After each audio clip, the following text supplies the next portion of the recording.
Pierre, commençons avec Mitch Marner. 8 ans, 12 millions. Il y a plusieurs rumeurs qu'il l'envoyait avec les Golden Knights. Ça s'est finalement concrétisé dans le cadre d'une transaction qui amène Nicolas Roy du côté de Toronto. Là, les gens à la maison, évidemment, vont conclure qu'on n'est pas dans le même calibre de joueur. Peux-tu nous expliquer un petit peu pourquoi c'est ce genre de transaction-là qui s'est conclu qui amène Marner du côté de Ouais. Vegas? Ben en fait, c'est important de noter quand même que la transaction n'a pas encore été, pas encore terminée, cette affaire-là. Ils n'ont pas encore fait l'appel avec la Ligue nationale pour tout finaliser, là, parce que c'est important. Mais avant de faire l'appel pour l'échange avec la Ligue, il fallait signer Mitch Marner avec les Leafs pour pouvoir l'échanger sur un contrat de 8 ans avec Vegas. On sait que Vegas n'aura pas été capable de lui donner 8 ans si Marner s'en allait au marché demain. Ça aurait été 7 ans comme maximum pour Mitch Marner à Vegas. Alors, c'est pour ça qu'on le signe avant avec les Leafs. Ensuite, on l'échange à Vegas. C'est semblable qu'à Matthew Tkachuk avait signé avec Calgary. C'était par exprès pour se faire échanger en Floride il y a quelques années. Alors, c'est ça qu'on fait. Vegas ont toujours été intéressés à l'endroit de Mitch Marner. En fait, Vegas ont essayé de rentrer dans les discussions d'échange pour Marner avant la date limite au mois de mars. Alors, c'est pas trop surprenant que Marner se trouve à Vegas. Mais ça fait quand même... c'est décevant pour d'autres équipes qui espéraient de lui parler demain, dont les Kings de Los Angeles, selon mes informations, Ken Holland, le DG des Kings, qui était pour prendre un vol à Toronto demain soir pour passer la journée avec Marner et son agent mercredi pour essayer de le convaincre de signer à Los Angeles.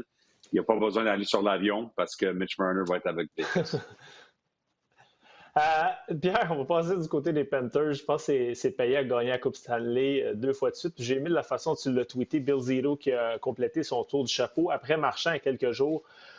Un peu après Sam Bennett il y a quelques jours. Là, Brad Marchand, 6 ans, il a 37 ans. Es-tu autant surpris qu'à peu près tout le monde de cette, pas nécessairement de la signature, mais de la durée du contrat? Ben écoute, si Brad Marchand il aurait été au marché demain, ça aurait été un contrat probablement de 4 ans. C'est 4 ans que je pense que son agent misait s'il s'en allait à Toronto ou à Boston ou à Utah, les 3 équipes qui je sais qui étaient pour faire des offres pour Brad Marchand. Mais en restant en Floride avec 6 ans, c'est que c'est une façon dans le système de changer la moyenne du contrat pour Brad Marchand. Alors tu sais, je pense sur un contrat de 4 ans, il aurait fait entre 7 et 8 millions par année, mais sur 6 ans, c'est alentour de 5,3 millions par année. Alors, on descend la moyenne du contrat. C'est la façon qu'on le fait. Écoute, c'est sûr qu'il ne jouera pas au hockey à l'âge de 41, 42, 43 ans. Ouais. Mais c'est pas grave. Il va prendre sa retraite sans être officiel. Il va se faire payer. Et puis, c'est une façon pour les Panthers de comme faire le tour du système. Alors, c'est pas mal intelligent. Et évidemment, Aaron Ekblad, qu'est-ce qu'il est aussi aujourd'hui. Ça a été surprenant d'une façon parce que vraiment, entre les 3, on avait vraiment l'impression, en parlant à plusieurs gens autour de la Ligue, que c'était peut-être Aaron Ekblad qui s'en allait au marché parce que les Panthers avaient peur un peu de lui donner 8 ans, mais finalement, ils ont donné 8 ans en lui donnant un peu moins d'argent qu'au début que son agent demandait pour. Alors, les deux côtés, finalement, qui ont comme trouvé le milieu. Alors, on garde les 3. Bill Zito avait prédit la soirée qu'ils ont gagné la Coupe Stanley, qu'elle était sur la patinoire durant la célébration. Il nous a regardé dans nos yeux, puis il dit « Je vais tout faire pour garder ces 3 gars-là », puis il l'a fait aujourd'hui. Du côté des Oilers, les Panthers ont gardé leurs gros gars.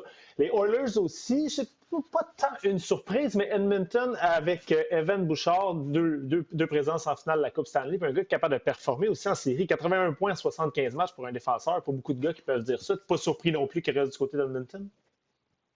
Ben non, c'était pas un joueur autonome sans compensation, alors il s'en allait pas nulle part, malgré que à partir de demain, s'il n'était pas encore signé avec son nouveau contrat, les autres équipes de la Ligue nationale auraient pu lui faire un offre hostile si ça l'intéressait à lui, Evan Bouchard. Alors c'est ça, la pression sur Edmonton, c'était de le signer avant qu'il y ait un offre hostile de son côté.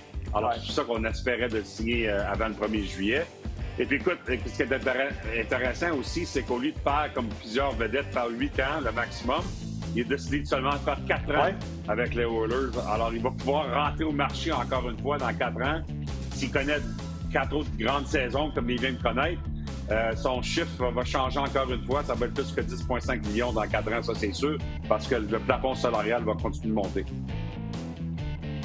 Pierre, du côté du Canadien, on a vu grosse acquisition de Noah Dobson. Et puis là, selon ce que tu as écrit, le Canadien pourrait être impliqué aussi pour aller chercher Jordan Kyrou. Jordan Kyrou, c'est au moins 67 points dans ses 3 dernières saisons. Est-ce que les partisans du Canadien peuvent espérer avoir aboutir un Kyrou à Montréal cet été? Écoute, qu'est-ce que je peux dire, c'est ce que j'ai écrit, c'est que le Canadien a fait des appels vers Saint-Louis plusieurs fois dans la dernière semaine pour comprendre ça serait quoi le prix dans un échange pour aller chercher Jordan Kyrou. Moi, je suis pas convaincu que Doug Armstrong, le vétéran DG des Blues, est 100% convaincu qu'il veut l'échanger. Je pense que ce qui fait Doug Armstrong, c'est qu'il veut comprendre le marché pour Jordan Kyrou complètement parce que lorsqu'on arrive au 1er juillet demain, il y a une clause de non-échange à 100% qui commence pour Jordan Kyrou dans son contrat. Alors, je pense que ce que Doug Armstrong a fait depuis les derniers jours, c'est de comprendre qu'est-ce que Montréal paierait dans un échange, qu'est-ce que Seattle paierait dans un échange. Il y a plusieurs équipes qui appellent les Blues, évidemment, au sujet de Jordan Kyrou. Mais ça ne veut pas dire nécessairement que les Blues vont l'échanger. Les Blues ont fait la même chose avec Brayden Schenn avant la date limite. Brayden Schenn, qui a eu plusieurs conversations avec les Maple Leafs de Toronto, mais à la fin de la journée, les Leafs ne voulaient pas payer le prix que les Blues voulaient pour Brayden Schenn. Alors, Brayden Schenn, il est resté à Saint-Louis. Les Blues ont un certain prix pour Jordan Kyrou. Si le Canadien n'est pas prêt à le payer, je pense que c'est plusieurs morceaux pour aller chercher Jordan Kyrou. 3 à 4 morceaux là, pour aller chercher Jordan Kyrou, selon mes informations. Alors, ça ne veut pas dire que le Canadien ne peut pas le faire.